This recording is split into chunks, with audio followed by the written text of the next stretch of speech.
We were seeing last week about how Jesus loved the church and he wanted to be the house of God always. और हम लोग ध्यान कर रहे थे कि कैसे प्रभु यीशु कलीसिया से प्रेम करते हैं और हमेशा परमेश्वर के मंदिर में वो रहना चाहते थे. And that was his daily delight. और वही उनका रोज का जो दिलचस्पी वही था. And now in the New Testament, the Lord loves to be in His church. और अभी नए करार में प्रभु की दिलचस्पी या उसका आनंद की चीज ये है कि वो अपने कलीसिया में बसे. The church is the temple of the living God. जो कलीसिया है वो जीवित परमेश्वर का मंदिर है. When the church individually, the Holy Spirit dwells in each one of our lives. जब भी हर एक व्यक्ति के जीवन में पवित्र आत्मा बसता है. And together He dwells in His church. और फिर एक साथ कलीसिया में वो बसता है. Because that is known as the body of Christ. और इसको परमेश्वर या प्रभु यीशु का देह कहते हैं. And what is the size of a church? और कलीसिया का जो साइज क्या होता है? Minimum numbers is? सबसे कम से कम कितने लोग होने चाहिए कलीसिया के लिए? What did Jesus say? प्रभु यीशु ने क्या बोला? 2 or 3. 2 या 3. 2 or 3 can make a church. 2 या 3 अगर साथ में आएंगे तो कलीसिया बन सकता है. People who love the Lord with all their hearts. ऐसे लोग जो परमेश्वर से पूरे मन से प्रेम करते हैं. The church is never a building. कलीसिया कभी एक इमारत नहीं है. The church need not be 200 and 300 people. जरूरत नहीं है कि कलीसिया में 200 या 300 लोग रहें. The church is the body of the church is the body of believers, of the true believers in Christ. कलीसिया उन लोगों से बनता है जो सब विश्वासी हैं और वो लोग साथ मिलके एक शरीर बनते हैं. The church is gathering here. यहाँ पे भी कलीसिया उपस्थित है. And the church leaves away walks out at 2 o'clock. फिर 2 बजे को पूरा कलीसिया यहाँ से बाहर निकल जाता है. It's a living church. तो वो एक जीवित कलीसिया है. The church is not a building. कलीसिया की इमारत नहीं है.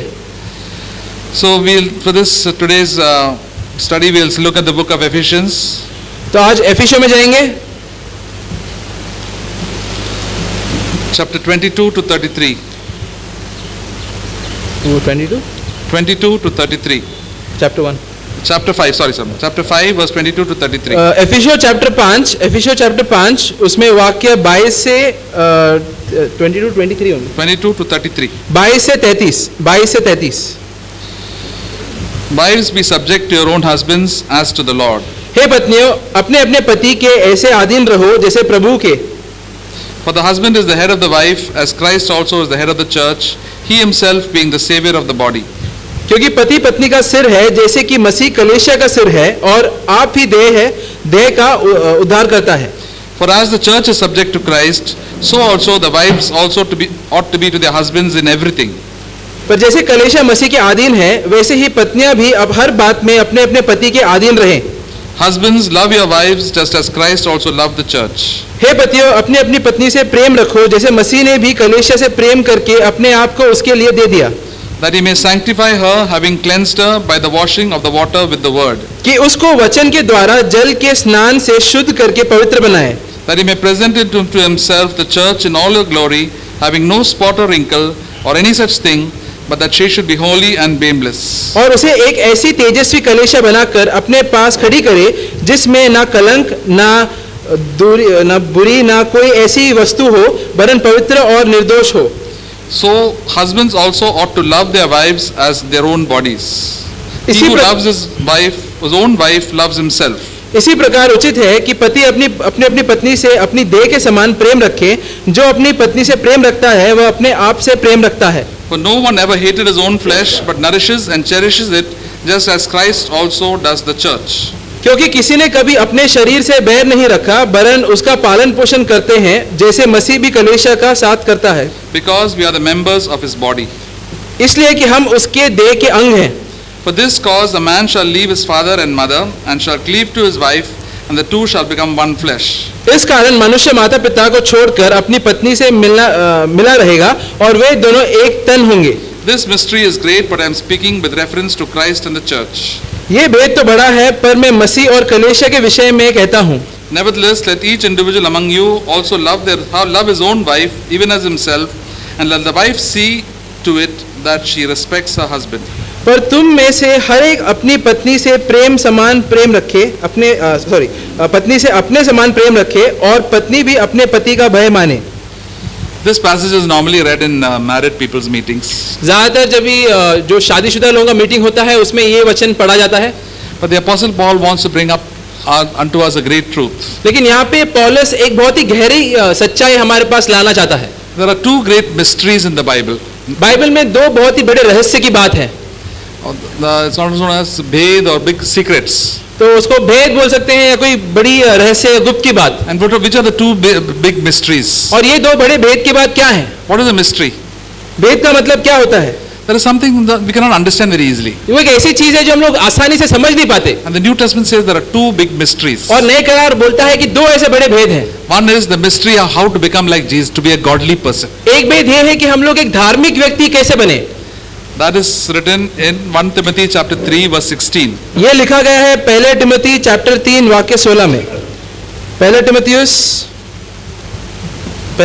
चैप्टर 3 वाक्य 16। पहला तिमोथियुस चैप्टर 3 वाक्य 16। And by common confession, great is the mystery of godliness. He who was revealed in the flesh was vindicated in the spirit. That's all we can do. और इसमें संदेह नहीं कि भक्ति का भेद गंभीर है, अर्थात वो जो शरीर में प्रकट हुआ आत्मा में धर्मी ठहरा। Yeah. So the mystery of godliness is great. तो धार्मिकता का भेद बहुत ही महान है या बड़ा है। That means how to become like Jesus Christ, how to behave, have the character of Jesus Christ is not a very easy thing to achieve. इसका मतलब यह है कि कैसे मैं प्रभु यीशु के जैसे बर्ताव करूं या कैसे उनका चरित्र या जीवन मेरे पास पाऊं, ये कोई आसानी से प्राप्त करने वाली चीज नहीं है। It's not easy to understand. बहुत आसानी से समझने वाली चीज भी नहीं है। But it is only to be revealed. लेकिन वो एक ऐसी चीज है जिसको प्रकट होना पड़ता है। What is the meaning of revelation? प्रकट होने का मतलब क्या है? God begins to show you very clearly what other people cannot understand. कि परमेश्वर बहुत ही साफ रीति से तुम्हें वो सारी चीजें दिखाने लगता है जो दूसरों को समझ में नहीं आता। That's why when we come into the church, we don't require more of knowledge that anybody can get. इसलिए जब हम लोग कलीसिया में आते हैं जरूरी नहीं है कि हम लोग बहुत ज्यादा ज्ञान प्राप्त करें, क्योंकि वो तो कोई भी प्राप्त कर सकता है। If you are very intelligent person, you can by heart the whole Bible. अगर तुम बहुत ही होशियार व्यक्ति हो, तुम पूरे बाइबल को भी रट्टा मार सकते You हो। can do a lot of Bible studies. बहुत सारे बाइबल स्टडी भी कर सकते And हो you can give a lot of preaching. और उसके बाद प्रचार भी कर सकते हो। There was a brother who came to the CFC conference many years back. बहुत साल पहले एक भाई CFC कॉन्फ्रेंस में आए थे And for the first time he heard all these truths. और सबसे एकदम शुरू में उन्होंने ये सारी सच्चाई को सुनी थी। And he was a preacher. और वो एक प्रचारक थे। And in the end, when everybody was asked to testify, he began to testify. और अंत में जब सभी लोगों को गवाही देने के लिए बोला था तो वो भी गवाही देने लगे। And he began to preach in such a way like a very good preacher, like Brother Zach almost. और वहाँ पे वो इस तरीके से प्रचार करने लगे जैसे वो बहुत ही महान प्रचारक है, जैसे ब्रदर जैक खुद प्रचार करते हैं। He could absorb all the messages and reproduce it immediately. तो जो कुछ भी वहाँ पे प्रचार हुआ, जो कोई भी संदेश आए, सुने उन्होंने, सब कुछ उन्होंने समझ लिया और उसके बाद प्रचार भी करने लगे। But he had not practiced it at all in his own life. He just heard for the first time. लेकिन वो सारे संदेश को, सारे प्रचार को उन्होंने कभी भी अपने जीवन में लागू नहीं किया था, बस उसी समय सुना था। There are so many preachers who hear good messages and just bring it because they can give it out in the meeting. They can speak well. They preach it out very well. उसी तरीके से कई सारे प्रचारक होते हैं जो बाहर से ये सब प्रचार या संदेश को सुनते हैं और क्योंकि उनके पास क्षमता है कि वो अच्छे से प्रचार कर सके, आके सीधे बोलने लग जाते हैं। But the true preaching and true prophecy comes from revelation. लेकिन जो सच्ची प्रचार होती है, सच्ची जो ज्ञान होता है प्रभु का, वो comes from revelation. वो प्रभु की ओर से प्रकट होने के द्वारा आता है। When Jesus asked his disciples, "Who do you think I am?" एक समय था बाइबल में जहाँ पे प्रभु यीशु अपने चेलों से पूछते हैं कि तुम बोलो कि तुम्हारे हिसाब से मैं कौन हूँ। Some said he is like Elijah, some said he is John the Baptist, some said this, some said he is a great man. कुछ लोगों ने बोला वो एलिया है, कुछ लोगों ने बोला वो जॉन बपतिस्मा देने वाला जॉन है, या किसने बोला बहुत ही महान व्यक्ति है। But Peter said, "Lord, thou art the Son of the living God." लेकिन पतरस ने उस समय बोला कि प्रभु तू जीवित परमेश्वर का पुत्र है। Then Jesus said, "Flesh and blood has not revealed this to you. और उस समय प्रभु यीशु ने बोला कि मांस और खून ने या लहू ने तुम्हें ये चीज नहीं बताया है, My Father in heaven has shown you this." लेकिन मेरे जो स्वर्गीय पिता है उसने तुम्हें ये चीज बताया है। See, flesh and blood cannot show it to Peter. मांस या खून एक व्यक्ति को या पतरस को ये सारे चीज दिखा नहीं सकता। Peter never had any good education at all. पतरस के पास कोई अच्छी उसने कोई पढ़ा लिखा नहीं था। He must have hardly studied up to first standard. मुझे नहीं लगता कि वो एकवीं कक्षा तक भी पढ़ा होगा। But God revealed this to the apostle Peter. लेकिन फिर भी परमेश्वर ने ये ज्ञान को पतरस की ओर प्रकट किया, Because there is a humble man. क्योंकि वो बहुत ही नम्र व्यक्ति था। Humble people get revelation. और जो नम्र व्यक्ति रहते हैं उनको ये चीजें प्रकट होती है उनकी ओर। Jesus said, "I have hidden these things from the wise and the intelligent." प्रभु यीशु ने बोला कि ये सारी चीजों को मैंने होशियार और बुद्धिमान व्यक्तियों से छिपा रखा But है, I'll reveal it to babies. लेकिन मैंने बच्चों की ओर उसको प्रकट किया है। That's why we have to become a baby to enter the kingdom of God and understand God's word. इसलिए अगर प्रभु के बातों को समझना है, उनके राज्य में प्रवेश करना है, तो हमें बच्चों के जैसे आना है। All the intelligent people can become Bible scholars. जो बहुत ही ज्ञानी लोग हैं, बहुत ही बुद्धिमान लोग हैं, वो लोग बाइबल में बहुत ही ज्ञानी बन सकते They हैं can teach Bible colleges. और वो लोग बाइबल कॉलेज में प्रचार भी कर सकते हैं। But people to speak out the revelation of the word of God, you have to have a humble heart to obey God. लेकिन अगर प्रभु की ओर से जो ज्ञान आता है, प्रकाशित ज्ञान, अगर वो तुम्हें बोलना है तो तुम्हें नम्र बनना है. For the mystery of godliness is great. तो धार्मिकता का भेद बहुत ही महान है. Because Jesus Christ was manifest in the flesh. क्योंकि प्रभु यीशु प्रकट हुए थे शरीर में. That is a great mystery. और ये बहुत ही बड़ा भेद है. Nobody knows that Jesus came in the same flesh like us. बहुत लोग ये समझ नहीं पाते कि प्रभु यीशु वही शरीर के साथ आए थे जो हमारे पास है. He faced the same temptations that we face. वो सारे लुभावनों का सामना उन्होंने भी किया था जिसका सामना हम करते हैं. The temptations get tense, anxious, angry, lust, everything he faced. गुस्सा करने का, चिंता करने का या व्यभिचार करने का, ये सारे लुभावनों का सामना उन्होंने भी किया. But he overcame it by the Holy Spirit which God has given him. लेकिन पवित्र आत्मा के सामर्थ के द्वारा जो परमेश्वर ने उन्हें दिया था उसके द्वारा उन्होंने इस सारी चीजों के ऊपर जय पाया. So if we believe that God will give us the Holy Spirit to overcome everything in our flesh, we also can be victorious and we can become a godly person. उसी तरीके से अगर हम लोग विश्वास रखेंगे कि परमेश्वर हमें शक्ति दे सकता है कि ये सारे शरीर के कामों के ऊपर हम लोग जय पाए, तो हम लोग जय पा सकते हैं. Others will say, what to do, brother? I'm always falling into sin. I'm always getting irritated and angry. I'm always telling lies. What to do? I'm very weak. वरना हम लोग हमेशा बोलते रहेंगे, भाई मैं क्या करूं, मैं हमेशा गुस्से में आते रहता हूं, चिड़चिड़ा रहता हूं या हमेशा झूठ बोलते रहता हूं, मैं बहुत ही निर्बल हूं. All bad thoughts are coming to my mind. सब गंदे सोच विचार मेरे दिमाग में आते I हैं. don't know how to control it. मैं जानता नहीं कैसे उसके ऊपर नियंत्रण लाऊं. But we see that Jesus came in the same flesh as us. लेकिन हम लोग देखते हैं कि प्रभु यीशु उसी शरीर के साथ आए थे जो हमारे पास है. And he asked God for help. He cried out with loud crying and tears. और उन्होंने परमेश्वर से मदद मांगी, बहुत ही जोर से आहे भर भर कर उन्होंने मदद मांगी. And Jesus was heard and God helped him with the Holy Spirit and he could overcome all these temptations. और वो सुने गए थे और परमेश्वर ने उनको अपना पवित्र आत्मा दिया जिसके द्वारा वो सारे लुभावनों के ऊपर जय पाए. That's why that is a great mystery of godliness. और ये धार्मिकता की बहुत ही बड़ी भेद है. And you and I also can become a godly person. और उसी तरीके से हम लोग भी एक धार्मिक व्यक्ति बन सकते हैं. If we ask the Lord, you were tempted like me in this point. अगर हम लोग बोलेंगे, प्रभु यीशु तू भी इसी तरीके से इसी मामले में मेरे जैसे लुभाया गया था, And you give me victory, Lord. तो तू अभी मुझे जय दे प्रभु. And God will definitely give you victory. और परमेश्वर जरूर तुम्हें जय देगा In every temptation. हर एक लुभावना में. And that is why God has to reveal to us, God, I will help you just as I helped my son Jesus Christ. और इसलिए परमेश्वर को हमारी और ये प्रकाशित करना पड़ता है कि उसी तरीके से जैसे मैं अपने पुत्र को मदद किया था, मैं तुम्हारी भी मदद करूंगा.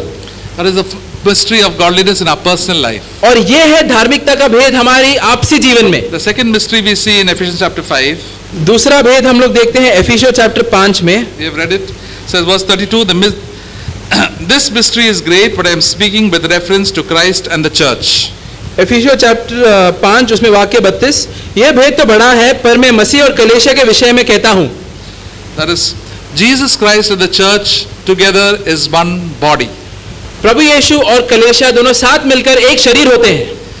Christ is our head, we are the body of Christ. प्रभु यीशु हमारा सिर है, हम उनके शरीर या देह हैं. Just like I have got a head, eyes, we have to be controlled and have fellowship with the head, in the members of our body. Same thing, the Lord Jesus Christ has to have control over each one of our own lives. जिस तरीके से मेरे पास सिर है और फिर उसके बाद शरीर में अलग अलग अंग है और सिर और अंग के बीच में तालमेल बैठना चाहिए, उसी तरीके से प्रभु यीशु जो सिर है और हम कलीसिया जो उसके देह हैं, हमारे बीच में भी संगति और तालमेल बैठना चाहिए.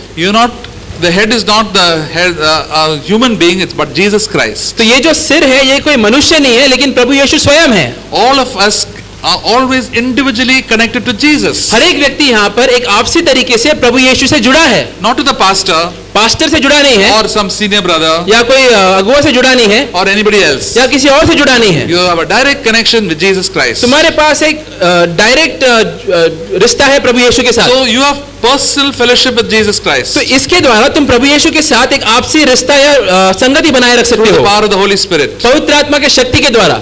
The Lord, soon as something goes wrong in your own life, the Holy Spirit will show this is wrong. जैसे तुम्हारे जीवन में कोई गलत चीज होगा, पवित्र आत्मा तुम्हें बताएगा कि ये गलत है. The Holy Spirit will say this thing you should not watch. पवित्र आत्मा तुम्हें बोलेगा कि ये सारी चीजें तुम्हें नहीं देखनी है. This is the way you should not think about. इस तरीके से तुम्हें सोचना नहीं है. This is not the way Jesus would think. इस तरीके से प्रभु यीशु नहीं सोचते थे. The same life of the head will flow through our own members. तो वही जीवन जो सिर में है उसके अंग और उसके शरीर में भी फिर आएगा. Jesus hates sin. प्रभु यीशु पाप से नफरत करते हैं. That's why whenever sin comes in our life, the Holy Spirit will immediately convict us. इसलिए जब कभी भी हमारे जीवन में पाप आएगा, पवित्र आत्मा तुरंत हमें उसका एहसास दिलाएगा.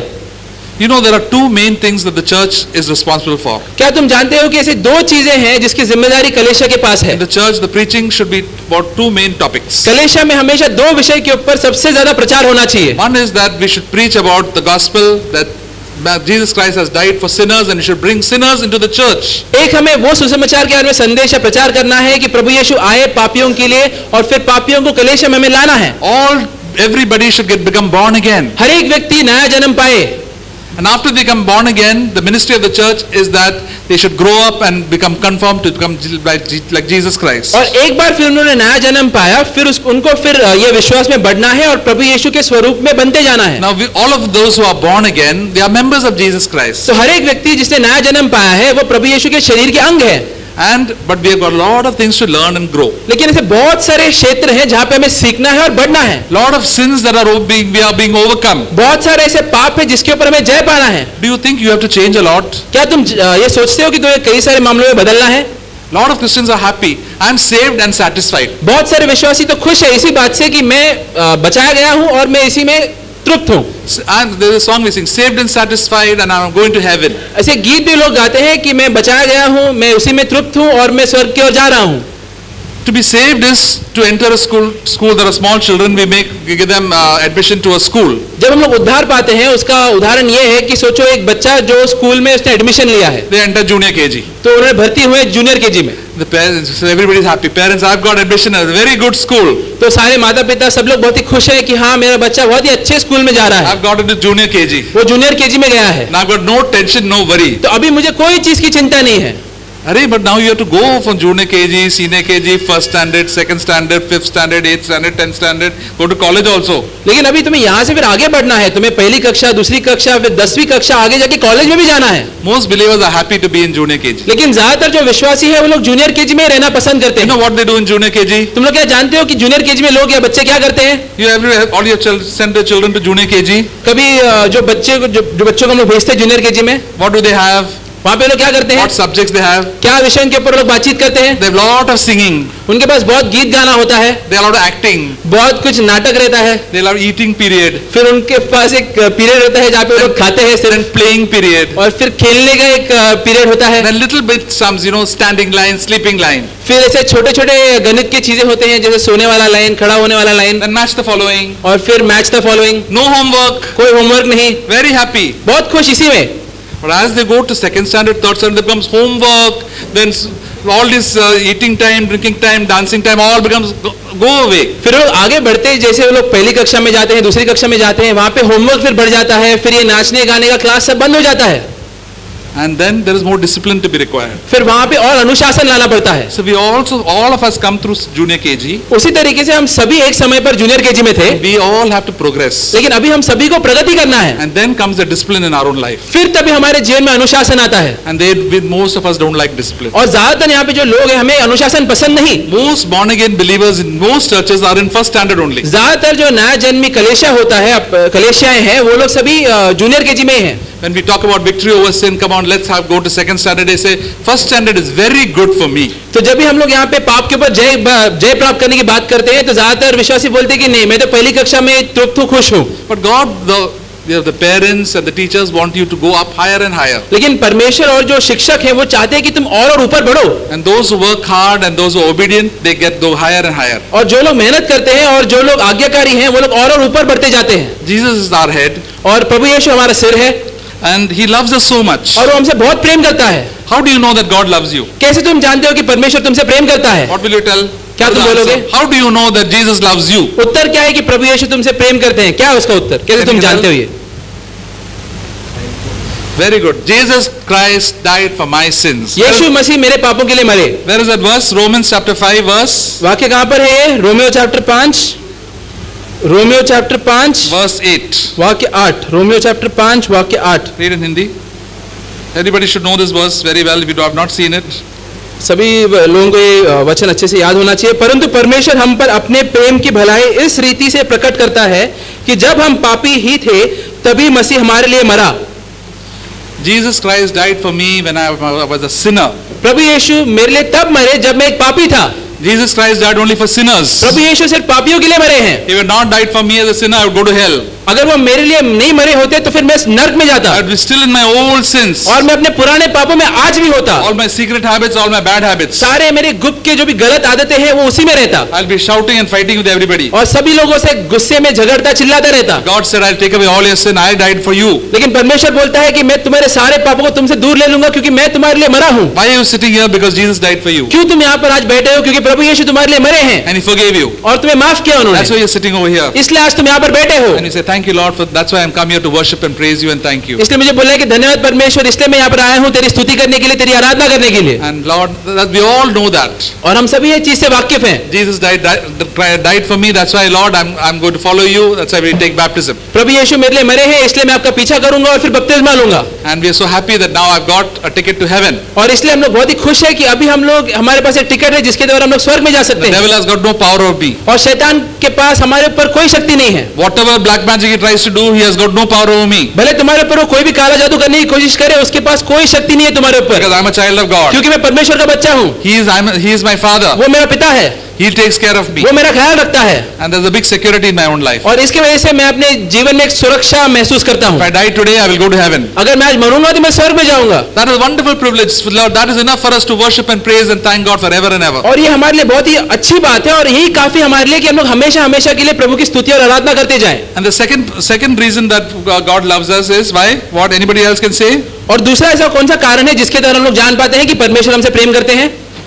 कोई बोल सकता है? He disciplines us.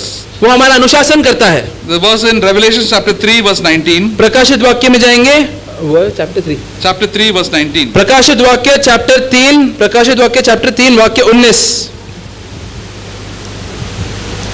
मैं जिन जिन से प्रीति रखता हूँ उन सबको उलाहना और ताड़ना देता हूँ, इसलिए सगर्म हो और मन फिरा। Those whom I love, I reprove and discipline. Be zealous therefore and repent. So, who's saying these words? यहाँ पे ये वचन कौन बोल रहा है? Jesus himself to the church of Laodicea. प्रभु यीशु स्वयं बोल रहे थे लेओडिसिया के कलीसिया की ओर। The Laodicean church was one of the worst churches of the seven. जो 7 जो कलीसिया थे यहाँ पे जो लिखे गए हैं उसमें लेओडिसिया सबसे बेकार था They कलीसिया। were very happy with their spiritual condition. वो लोग अपने आत्मिक जो उनका जो कंडीशन था उसी में खुश थे। They had very good praise and worship perhaps in their church. हो सकता है कि उनके कलीसिया में बहुत ही अच्छा स्तुति और आराधना का सेशन होता हो। God blessed them very much materially. और हो सकता है कि संसारिक चीज में वो लोग बहुत ही आशीषित हुए हो। And they were very contented with their spiritual life. और इसके वजह से अपने आत्मिक जीवन में वो लोग बहुत ही तृप्त थे। But the Lord was very unhappy with them. लेकिन परमेश्वर उनसे खुश नहीं था। The Lord said, "You're surely not. I'm going to spit you out of my mouth. और परमेश्वर ने बोला कि मैं अपने मुंह से तुम्हें बाहर थूकने वाला हूँ। You're on your way to hell." तुम नरक की ओर जा रहे हो। And then he told them very strong things. और फिर उनको फिर और बहुत काफी सारी चीजों के द्वारा उनको That's why he डांटा। said, "Those whom I love, I reprove और इसलिए यहाँ पे वो कहते हैं कि जिनसे मैं प्रेम रखता हूँ उनको मैं डांटता हूँ and discipline." और अनुशासन देता हूँ। Because God loves me, He corrects me and He disciplines me. क्योंकि परमेश्वर मेरे से प्रेम करता है, वो मुझे सुधारता है और मुझे अनुशासन देता है। See, when we have children, we keep on disciplining them and reproving them. जब हमारे बच्चे होते हैं हम लोग हमेशा उनको सुधारते रहते हैं और उनको अनुशासन देते रहते हैं। The Bible says, which father is there who does not discipline his own children? Bible कहता है कि ऐसा कौन सा पिता है जो अपने बच्चों को अनुशासन नहीं देता। Suppose the child is here, one of the children here keeps on jumping around here and there in the meeting. The father and mother will get afraid. They will give them a good spanking. हो सकता है कि अगर सोचिए यहाँ पे कोई बच्चा है जो बहुत ही मस्तीखोर है, उधर इधर कूदता होगा, तो फिर उसके माता पिता जो रहेंगे उसको फिर अनुशासन देंगे या उसको मारेंगे भी। If he doesn't do that, what? So everybody will say, what sort of father? Are you a father or a mother? अगर वो पिता ऐसा चीज नहीं करेगा तो फिर सब लोग बोलेंगे कि तुम कैसे पिता हो, तुम पिता हो कि माता हो। If somebody else's children running around, he may not take much action. अगर किसी और का बच्चा इधर उधर भागता हो तो वो कुछ नहीं करेगा। Because his father and his child, he will correct. लेकिन अगर वो उसका बच्चा हो तो वो जरूर उसको सुधारेगा। And we are children of the heavenly Father. Father takes lot of effort to correct us. और क्योंकि हम लोग स्वर्गीय पिता के बच्चे हैं इसलिए स्वर्गीय पिता बहुत ही मेहनत करता है हमें सुधारने के And लिए he reproves us. और हमें डांटता भी है। How does God reprove us? प्रभु कैसे हमें सुधार के डांटता है? He speaks to us in the ear loudly. क्या वो जोर से हमारे कान में बात करता है? Any answer? Huh? Problems come. परेशानी आती है जीवन में, Sometimes it is through sicknesses. कभी कभी बीमारी आती है। And people sometimes there is some word of correction in the church. हो सकता है कि कलीसिया में कोई तुम्हें सुधारे, Elder brother comes and corrects you. हो सकता है कि अगुआ आके तुम्हें सुधारे। The younger brother who tells you your fault. या कोई छोटा भाई हो जो तुम्हें सुधारे, तुम्हारी गलती का एहसास तुम्हें दिलाए. Here, this church to Laodicea, Jesus was correcting. तो यहाँ पे कलीसिया जो था लाओदिकिया में, यहाँ पे प्रभु यीशु स्वयं उनको सुधार रहे थे. Correcting through whom? किसके द्वारा सुधार रहे थे? Letter written by the apostle John. वो पत्र जो प्रेरित यूहन्ना ने लिखा था. John the apostle was writing to Laodicea. यहाँ पे प्रेरित यूहन्ना लाओदिकिया की कलीसिया की ओर लिख रहा था. And Jesus had inspired him. लेकिन प्रभु यीशु ने उसकी प्रेरणा दी थी. The Bible is written to us, and then the Bible will correct us. उसी तरीके से बाइबल हमारे और लिखा गया है और बाइबल के द्वारा प्रभु हमें सुधारता है. We come to the church and we get exhortation and correction. कलीसिया में हम लोग आते हैं और कई सारी चीजें सुनने को मिलती है जिससे हम लोग सुधर सकते हैं. Through a message in the church and also personal correction. या प्रचार के द्वारा, या हो सकता है कि आपसी रीति से कोई आके सुधारे. And the Lord says, don't get offended. और उस समय प्रभु बोलता है कि तुम भड़कना मत या गुस्से में मत आना. Be zealous and repent. उत्साहित रहो और पश्चाताप करो. Whenever God speaks to us something in our own life, there is something that the Holy Spirit will say, now this you have to change. जब कभी भी परमेश्वर हमारे मन से बातें करता है, उस समय पवित्र आत्मा तुम्हें बोलेगा कि ये एक चीज है जो तुम्हें बदलना है. We don't like to change. लेकिन उस समय हमें बदलना पसंद नहीं. We like to do the things as we like to do. हमें वही चीज करना पसंद है जो हमें अच्छा लगता है. Many people say nobody should tell me what is to be done. और काफी लोग ऐसे बोलते हैं कि कोई मुझे बोलना नहीं चाहिए कि मुझे क्या करना है. What is the purpose of fellowship is that the Holy Spirit speaks through each one of us. लेकिन संगति का उद्देश्य क्या है कि हम सभी के द्वारा पवित्र आत्मा हमसे बातें कर सके. Nobody can force you to repent. कोई भी तुम्हें जबरदस्ती मन फिराने की ओर नहीं लेकर जा सकता. You have to take it to the Lord and ask the Lord, Lord, is it right or is it wrong? हमें वो कोई भी चीज को परमेश्वर के पास लेकर जाना है और बोलना है कि परमेश्वर क्या ये सही है या गलत है. And when we repent every day, that we become more like Jesus. और जब हम लोग हर रोज पश्चाताप करेंगे, मन फिराएंगे, तो हम लोग प्रभु यीशु के जैसे और बनते जाएंगे. We draw closer to the Lord. हम लोग फिर प्रभु के और निकट जाएंगे. That's why we hear what the Holy Spirit has to speak. तो इसलिए सबसे पहले हमें सुनना है कि पवित्र आत्मा हमसे क्या बातें कर रहा है. And then we become closer and closer to the Lord. और फिर हम लोग परमेश्वर के प्रभु के और निकट जाते हैं. Because we are His body. क्योंकि हम उसके शरीर हैं. In Ephesians chapter 5, we go back. एफिसियों chapter 5 में जाएंगे. एफिसियों chapter 5. It says, verse 25, husbands, love your wives as Christ loved the church.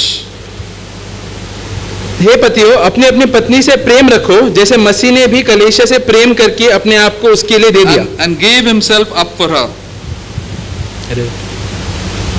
Yes. Jesus Christ has died for me. प्रभु यीशु मेरे लिए मरे हैं.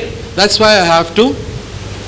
Jesus Christ died for me. That's why I can submit to our Lord Jesus Christ. क्योंकि वो मेरे लिए मरे हैं, इसलिए मैं उसकी ओर अधीन रह सकता हूँ. And Jesus Christ, what is verse 26? He sanctifies us and cleanses us by the washing of the water with the word. कि उसको वचन के द्वारा जल के स्नान से शुद्ध करके पवित्र बनाए.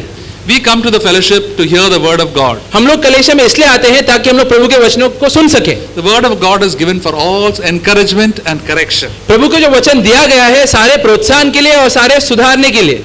We have to come to hear what is the mind of God. हम लोग यहाँ पे आके सुनते हैं और समझने की कोशिश करते हैं कि परमेश्वर का मन या उसके दिमाग में क्या है. In Isaiah it says, "My ways are not your ways." यशायाह में लिखा गया है कि मेरे मार्ग तेरे मार्ग जैसे नहीं है. Your thoughts are not like my thoughts. और तेरे सोच विचार मेरे सोच विचार जैसे नहीं है. My thoughts are so different from God's thoughts. मेरे जो सोच विचार है वो प्रभु या परमेश्वर के सोच विचार से बहुत ही ज्यादा अलग है. Here we come to listen to the thoughts of God. लेकिन यहाँ पे हम लोग आते हैं प्रभु के सोच विचार के बारे में सुनने के लिए. This is the way to do it. हाँ, ये है तरीका कोई चीज करने का. Jesus said to love your enemies. प्रभु यीशु ने बोला कि अपने दुश्मनों से प्रेम करो. Don't keep a grudge in your heart. अपने मन में उनकी ओर कड़वापन मत रखो. The Old Testament you could hate your enemies. तो हो सकता है कि पुराने करार में लोग अपने दुश्मनों से नफरत रख सकते थे. Now Jesus said, I have loved you. That's why you have to love your enemies. लेकिन नए करार में प्रभु यीशु बोलता है कि क्योंकि मैंने तुम्हारे ओर प्रेम रखा है, तुम्हें भी अपने दुश्मनों की ओर प्रेम रखना है. And that's why we get sanctified. और इसके द्वारा हम लोग पवित्र होते जाते हैं. Our old behavior changes. हमारा जो पुराना बर्ताव है वो बदलता है. After a period of time, after many years, we become different, a new creation, a better and better. Our character changes. और जैसे साल बीतते जाते हैं हम लोग एक नई सृष्टि बनते जाते हैं, हमारा चरित्र बदलता जाता है. After we come to the church, after a few years, our life and our character should change. कलीसिया में आने के बाद कुछ साल बाद हमारे जीवन और हमारा चरित्र बदलना चाहिए.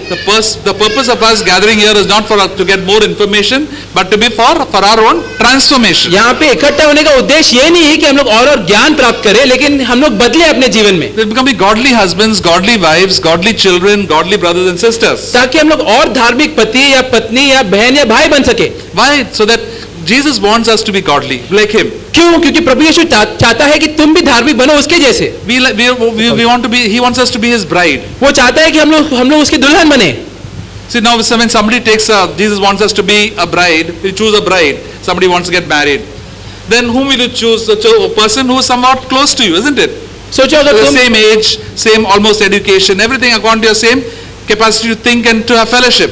सोचो अगर तुम यहाँ पे शादी करने के सोच रहे हो और अगर तुम लोग को एक जोड़े किसी और को ढूंढ रहे हो जिससे तुम शादी करोगे, तो तुम लोग देखोगे कि वो तुम्हारे समान ही रहेगा, पढ़ाई लिखाई में, सोच विचार में तुम्हारे जैसे एक जैसे रहेगा। For example, will a 30-year-old man go and marry a 5-year-old girl? क्या ऐसा हो सकता है कि एक 30 साल का व्यक्ति जाके एक 5 साल की लड़की से शादी करे? It happens sometime in India. India में हो सकता है, But the Bible says that is not correct. It's abnormal. लेकिन बाइबल कहता है कि नहीं, ये सही बात नहीं है, Legally also it's abnormal, not around. और लीगली भी ये सही नहीं है। So Jesus wants to have fellowship with each one of us. उसी तरीके से प्रभु यीशु चाहता है कि हर एक व्यक्ति के साथ वो संगति करे, He doesn't want us to be spiritual babies. लेकिन वो चाहता नहीं कि हम लोग आत्मिक रीति से बच्चे रहें। He wants us to have the same nature, वो चाहता है कि हम लोग भी उसी के जैसे स्वभाव रखें, same vision. वही उद्देश्य लक्ष्य रखें। Husband and wife can have fellowship and have the same vision and same plan. पति पत्नी तभी संगति कर सकते हैं जब भी उनका योजनाएं और उनका लक्ष्य एक ही हो, And that's why He wants us to grow up. और इसलिए वो चाहता है कि हम लोग बड़े हो जाएं। And He wants to present, when He does all this work for us, और वो ये सारे काम हमारे लिए करता है। He wants to correct us every day so that we can grow. वो चाहता है कि वो हम हर रोज सुधारे ताकि हम लोग प्रगति करें और बढ़े। Verse 27, that He may present to Himself the church in all her glory. और उसे एक ऐसी तेजस्वी कलीसिया बनाकर अपने पास खड़ी करे। That we should have the glory of Jesus Christ, वो चाहता है कि हम लोग उसकी महिमा हमारे जीवन में प्राप्त करें, having no spot or wrinkle or any such thing. जिसमें ना कलंक, ना झुर्री, ना कोई ऐसी वस्तु हो। What is the meaning of spot? कलंक का मतलब क्या है? So there is some sin in your own life, that sin should be cleansed. अगर तुम्हारे जीवन में कोई पाप है, वो पाप से तुम्हें खुद को शुद्ध करना है। That God convicts us by the word of God, and you have to cleanse it by the blood of Jesus Christ. परमेश्वर अपने वचनों के द्वारा हमें उसका एहसास दिलाता है और फिर प्रभु यीशु के लहू के द्वारा हमें खुद को उसे शुद्ध करना है। What is the meaning of wrinkle? There is no spot or wrinkle. झुर्री का मतलब Wrinkle, you know what is a wrinkle? झुर्री? When we wear some clothes, somebody is wearing a cotton clothes, and then you sit somewhere, you'll get a wrinkle, no? What do you say in Hindi for wrinkle? झुर्री। Juri. I mean, is that all crumpled? Is that crumpled? Like when you get up on your bed in the morning, all your clothes are all crumpled up. झुर्री का मतलब सोचो अगर तुम्हारे पास कपड़े हो घर में जिसको इस्त्री नहीं मारा हो, तो कई समय अगर तुम फोल्ड करके रखोगे तो उसमें झुर्रियां आ जाती है कई सारी। तो प्रभु चाहता है कि हमारे जीवन में भी ऐसी झुर्रियां ना रहे। When you go for a function or a wedding, you'll wear nice, neat and clothes without not crumpled. You iron it properly. लेकिन जब हम लोग कोई अच्छे जश्न में जाते हैं, शादी में जाते हैं, तो हम लोग ख्याल रखते हैं कि हमारे कपड़े एकदम सही हो, उसको इस्त्री लगाया हो। What is the meaning of wrinkle? तो ये झुर्री का मतलब क्या है? What do you think? आत्मिक रीति में झुर्री का मतलब क्या है? Huh? Saaf, that is already clean. Clothes are clean, but wrinkled means what? It's not pressed, not fresh. कपड़े साफ है, उसमें कलंक नहीं है, लेकिन फिर भी झुर्रियां हैं। See, when the clothes are without wrinkle, that means it's all ironed properly and they are ready. अगर कोई कपड़े में झुर्री नहीं है, इसका मतलब ये है कि उसको इस्त्री मारा गया है और वो तैयार है। When we go and present for interview, we'll be all stiff and nice, everything very without any wrinkles. जब हम लोग को इंटरव्यू में जाएंगे तो हम लोग ख्याल रखेंगे कि जो शर्ट हमने पहना है उसमें कोई भी झुर्रियां ना हो, इस्त्री उसको मारा हो। If a bridegroom and bride goes to the wedding, there are no wrinkles. उसी तरीके से शादी में जब भी दुल्हन और दूल्हा जाते हैं, उनके कपड़े में कोई भी झुर्रियां नहीं होती। They will not take a cupboard of clothes and all just after washing, just take it and put it in and go for the wedding. वो लोग ऐसे कोई भी कपड़े जो बस अभी धोए गए हैं उसको ऐसे निकाल के पहन के नहीं आ जाते। That means, the without wrinkle means that you are ready for the coming of Jesus Christ. तो झुर्रियां ना होना इसका मतलब ये है कि तुम तैयार हो प्रभु यीशु के आने के लिए। Every day I have to be ready. हर रोज मुझे तैयार रहना है। Maybe the Lord will come today and or maybe I may die, or the Lord may come any day. हो सकता है कि प्रभु आ जाए या तो आज मैं मर जाऊं और मैं प्रभु के पास जाऊं। Jesus said, be alert every day. Be alert every day that I'm going to come and you have to meet me. और इसलिए प्रभु यीशु बोलते हैं कि तुम्हें हर रोज सतर्क रहना है क्योंकि तुम्हें तैयार रहना है मुझसे मिलने के लिए। When we are ready, we are very alert. जब हम लोग तैयार रहेंगे तो हम लोग सतर्क भी रहेंगे। The Lord said, don't have any spot comes, any sin, immediately clean it out. तो प्रभु बोलता है कि अगर जीवन में कोई भी कलंक आ जाए, कोई भी पाप आ जाए, तुरंत उससे खुद को शुद्ध कर दो। Don't keep that sin and sit up there. वो कलंक को ऐसे रख के बैठो मत। Don't keep bitterness in your heart or grudge in your heart for a long time. मन में कोई भी कड़वापन या खुन्नस रख के मत बैठो, Ask God forgiveness immediately. तुरंत प्रभु से माफी मांगो, Cleansed by the precious blood of Jesus और प्रभु Christ. के लहू के द्वारा तुम खुद को शुद्ध कर लो, The spot is gone. और फिर वो कलंक निकल जाएगा। Don't sit in the. Suppose you fall in a gutter. Will you like to sit in the gutter there? हो सकता है कि तुम गटर में गिर जाओगे, तो फिर क्या तुम उसी में गटर में बैठे रहोगे? No, what to do and fall in the gutter? मैं ऐसे बैठे रहते हैं. तो मैं सोचते रहूंगा कि मैं गटर में गिर गया, अब मैं यहीं पे बैठा रहूंगा, Every time I'm falling in the gutter. क्योंकि बार बार मैं गटर में गिर रहा हूँ, तो मैं गटर में बैठता हूँ, Better sit in the gutter only. तो इसलिए मैं गटर में बैठा रहूंगा, Because I'm falling every now and then. क्योंकि बार बार गिर ही रहा हूँ। So, no, we are clean creatures. We don't want to sit in the gutter. नहीं, क्योंकि हम खुद को साफ रखना चाहते हैं, इसलिए हम लोग कभी भी गटर में बैठे नहीं रहेंगे, Clean ourselves. हम लोग खुद को साफ कर लेंगे। And also once we are clean, we have to keep ourselves ready for the Lord. और एक बार हमने खुद को साफ कर लिया, उसके बाद फिर खुद को तैयार भी रखना है प्रभु के लिए। Ready to preach the gospel. हमेशा तैयार रहना है Ready to सुसमाचार share का the word of प्रचार God. करने के लिए, हमेशा तैयार रहना है प्रभु के वचन के ऊपर प्रचार करने के लिए। The Bible says, be ready in season and out of season. Bible कहता है कि मौसम में या मौसम के बाहर भी तैयार रहो। Yeah, when you're in your workplace, when you're home, be ready to share the gospel. अपने घर में, दफ्तर में, सब जगह पे तैयार रहो कि तुम प्रभु का सुसमाचार के बारे में प्रचार कर सको। Ready to share the good news of Jesus Christ. प्रभु के सुसमाचार के बारे में प्रचार करने के लिए तैयार रहो। The Lord loves us so much that He wants to have close fellowship with us, that we can be always be ready for Him. प्रभु यीशु हमसे इतना प्रेम करता है, इसलिए चाहता है कि हम लोग हमेशा तैयार रहें उसके साथ संगति करने के लिए और उसकी वापसी के लिए। Verse 30 says, because we are members of His own body.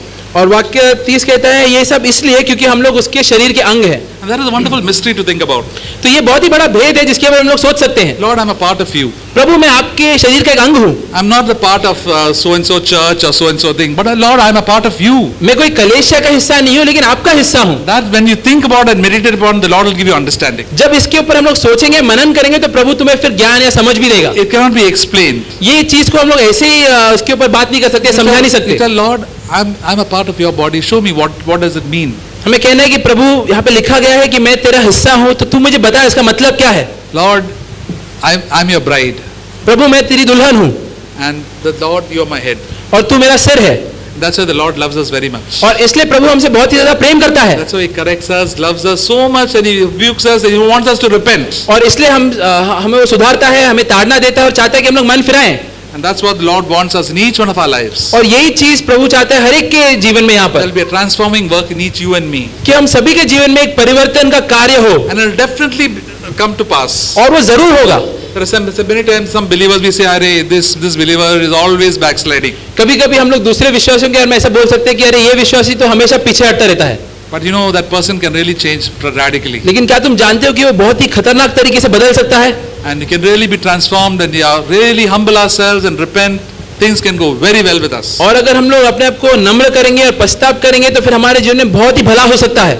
The Apostle Peter failed the Lord so much. अपोस्तल जो प्रेरित पतरस था, उसने प्रभु यीशु को बहुत ही बुरी तरीके से अपने मसीह जीवन में असफल रहा। Even after having received revelation that Jesus Christ is the Son of God, he said, "I don't know this man at all." इसके बावजूद को उसको प्रकाशित हुआ था ये चीज कि प्रभु यीशु परमेश्वर के पुत्र थे, इसके बावजूद बाद में जाके उसने बोला कि मैं उनको जानता भी नहीं। But Jesus loved Peter so much. लेकिन प्रभु यीशु पतरस से कितना प्रेम करते थे। He said, "Go and tell Peter that I have risen."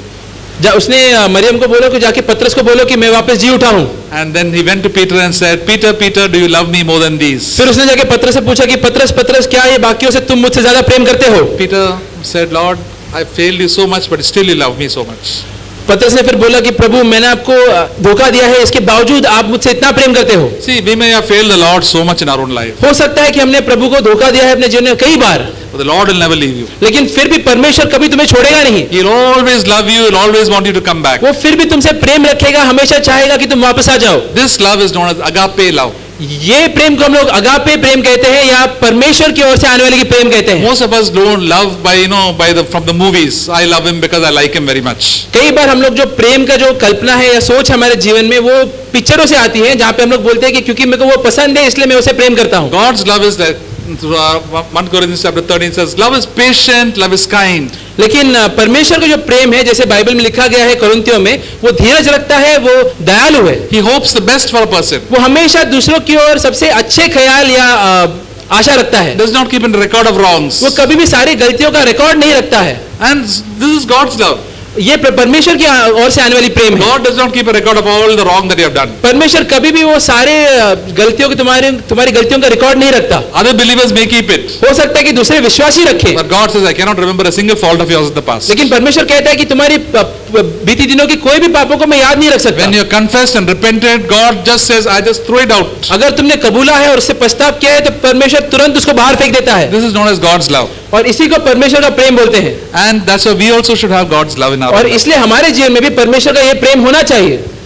Then we have that love is a doing, it's not a feeling. तो ये जो प्रेम है वो एक कार्य है, वो एक बस अनुभव या भावना नहीं है। And this love can change our life, and because God loves me, I can love my brothers and sisters. और ये जो प्रेम है हमारे जीवन को बदल सकता है, और क्योंकि परमेश्वर मुझसे प्रेम करता है, मैं अपने बहनों की ओर प्रेम रख सकता हूँ। I can love my wife. मैं अपने पत्नी की ओर प्रेम रख सकता I हूँ। can love my children. I can love all brothers and sisters who are so different from me. मैं अपने बच्चों से प्रेम रख सकता हूँ, सारे भाई और बहनों की ओर प्रेम रख सकता हूँ जो मुझसे बहुत ही अलग हैं।